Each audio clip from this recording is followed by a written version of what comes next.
वासा तेरा मैं पल्ला फड़िया तेरा, मैनू चरणा नाल लगा लो, मैनू सहारा तेरा। शिव मेरे चरणा नाल लगा लो, मैनू सहारा तेरा। हर हर महादेव, हर हर महादेव। प्रिय भक्तों, आज मैं आपको श्री शिव पुराण द्वितीय खंड का 14वां अध्याय सुनाने जा रही हूँ। ब्रह्मा जी बोले, हे नारद, जिस समय शिवजी ने सती का हाथ अपने हाथ में लिया, उस समय मुनि प्रसन्न होकर शिव तथा सती का जय घोष करने लगे तथा पुष्प वृष्टि हुई। अनेक प्रकार के बाजे बजने लगे। दक्ष प्रजापति ने देज स्वरूप बहुत सी उत्तम वस्तुएं, अमूल्य रतन आदि दिए। अन्य रीतियों के पूर्ण होने के पश्चात मैंने हवन का आयोजन किया। दोनों की गांठें बांधकर भांबरे फिरने लगीं। उस समय एक महाभयानक कांड हुआ। मेरी इच्छा शिवजी को मोहित करने की थी, परंतु मैं स्वयं ही उस रोग में ग्रस्त हो गया। अर्थात भांबरे फिरते समय सती का चरण कपड़े से बाहर निकल गया। जब मेरी कामुक दृष्टि उस पर पड़ी तो मैं मोहित और मुग्ध होकर बुद्धिहीन हो गया। ऐसी दशा में मेरे हृदय में सती का अनुपम रूप देखने की अभिलाषा जागृत हुई। मैंने उस समय यह उपाय किया कि एक भींगी लकड़ी आग में डाल दी, जिससे बड़ा धुआं उठा। शिवजी के नेत्रों में वह धुआं लगने से ऐसे आंसू बहने लगे कि शिवजी उन्हें दोनों हाथों से पोंछने लगे।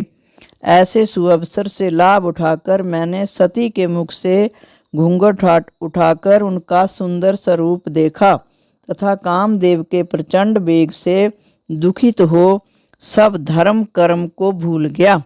उस समय मेरा वीर्य धरती पर गिर पड़ा। मैंने उसको इस प्रकार से छिपाया कि किसी पर यह बात प्रकट न हो सकी, परंतु शिवजी ने अपनी दिव्य दृष्टि द्वारा इस भेद को जान लिया।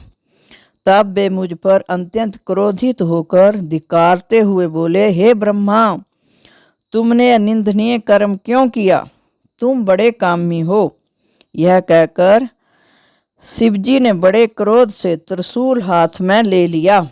ब्रह्मा जी बोले, हे नारद, शिवजी का यह स्वरूप देखकर मैं थर थर कांपने लगा तथा मुझे बड़ा आश्चर्य हुआ। यह दशा देखकर सब लोग शिवजी द्वारा मेरी मृत्यु का निश्चय कर शिव की स्तुति करने लगे, परंतु शिवजी का क्रोध कम न हुआ। दक्ष प्रजापति भी हाथ उठाकर शिव शिव कहने लगे तथा मेरे मारने की मनाही करते हुए शिवजी से बोले, हे प्रभु, आप इस समय रंग में भंग न करें। शिवजी ने कहा, हे दक्ष, तुम अब मुझसे कुछ न कहो। मैं ब्रह्मा को किसी प्रकार क्षमा नहीं कर सकता। इसने वेद के पथ को भुलाकर सती को पाप दृष्टि से देखा है। शिवजी के ऐसे क्रोधपूर्ण वचन सुनकर उनके कोप से समस्त सभा कांप उठी। तब विष्णु ने शिवजी की बहुत स्तुति करते हुए कहा, हे प्रभु, आप अप्रमेय हैं। आपका आदि अंत कोई भी नहीं जानता। मैं तथा ब्रह्मा आपसे ही उत्पन्न हैं। आप अपने क्रोध को शांत कर तथा मुझे अपना सेवक समझ मेरी प्रार्थना स्वीकार करें, अर्थात ब्रह्मा को समाधान दें। आप ही ने ब्रह्मा को सृष्टि की रचना करने के लिए उत्पन्न किया है। ब्रह्मा के सिवाय सृष्टि की रचना और कौन करेगा? यह स्पष्ट है कि बिना सृष्टि के सब लीला व्यर्थ है। फिर आप ही ने तो ब्रह्मा जी को उत्पन्न किया, इसलिए आप उनका वध न कीजिए। यह सुनकर शिवजी ने फिर बड़े क्रोध से कहा, नहीं, ऐसा नहीं हो सकता। हम ब्रह्मा का अवश्य वध करेंगे। हम स्वयं सृष्टि की रचना करेंगे अथवा दूसरा ब्रह्मा उत्पन्न कर सब लोगों में इस बात को प्रकट कर देंगे। हमको अब मत रोको, हमारा क्रोध कभी व्यर्थ नहीं जाता। शिव जी ने यह कह अपना समस्त शरीर जलती हुई अग्नि के समान कर दिया। देवता तथा मुनि आदि कोई भी ऐसा न था जो स्वरूप को देख सकता। मैं तो जैसे शिव रूप में ही समा गया। दक्ष को भी अति खेद से सब आनंद विस्मरण हो गया। उसने अत्यंत दुखी होकर शिव जी के चरण कमलों का ध्यान करके बहुत प्रार्थना की। विष्णु ने मुझे शिव जी के चरण के नीचे डाल दिया तथा मुझसे बहुत स्तुति कराई तथा स्वयं भी स्तुति की। वे बोले, मैं और ब्रह्मा दोनों आपके सेवक हैं, आप अपनी कृपा दृष्टि से हम दोनों की ओर देखिए। ऐसे आनंदोत्सव में किसी प्रकार का शोक उत्पन्न नहीं होना चाहिए, केवल आप ही हमारे रक्षक हैं। अब जो आप उचित समझें वह वर दीजिए। आप ब्रह्मा के दोनों हाथ पकड़कर उन्हें अभय दान दीजिए। यह कहकर हम दोनों शिव जी के चरणों पर गिर पड़े। दक्ष भी अत्यंत दीन बनकर त्राही माम कह उठे।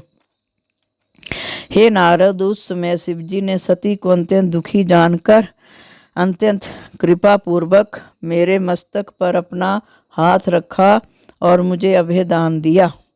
उस समय मैं तथा विष्णु अत्यंत प्रसन्नता को प्राप्त हुए।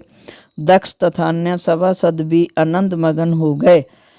उस हर्ष में भरकर मैंने भगवान सदाशिव की अनेक प्रकार से स्तुति की और यह कहा, हे प्रभो, आपने मुझे पाप रूपी समुद्र में डूबते हुए की रक्षा की है और नरक की अग्नि में पड़ने से बचाया है।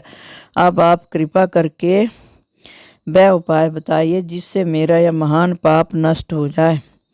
यह सुनकर श्री शिव जी ने कहा, हे ब्राह्मण, तुम अपनी स्त्री सहित तपस्या करो, तुम्हारे पाप का यही प्रायश्चित है। जब तुम तपस्या द्वारा निष्पाप हो जाओगे उस समय तुम्हारा नाम रुद्रशिरा होगा और तभी तुम अपने संपूर्ण मनोरथ को प्राप्त होंगे।